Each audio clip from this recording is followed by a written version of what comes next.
সকালবেলায় একটু আসছিলাম বেসিনের কাছে মুখ ধুতে, পরে এসে দেখি এত পরিমাণ গরমে দেখেন পাশের 2 বিল্ডিংয়ের পরেই ওনারা ছাদে কিভাবে শুয়ে আছে মশারি টাঙায়।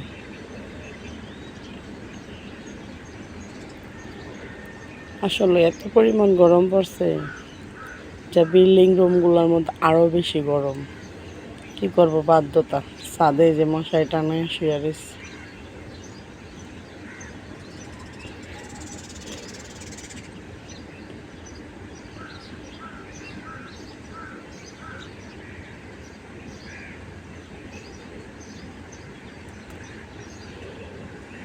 এখন বাজে প্রায় 5:30টার মতো। আমি উঠছিলাম আরও ভোরে, তো ফজর নামাজের জন্য উঠা তখন আর অন্ধকারে করতে পারি না। এখন একটু আকাশটা পরিষ্কার হয়েছে, এই কারণে করে দেখাইলাম।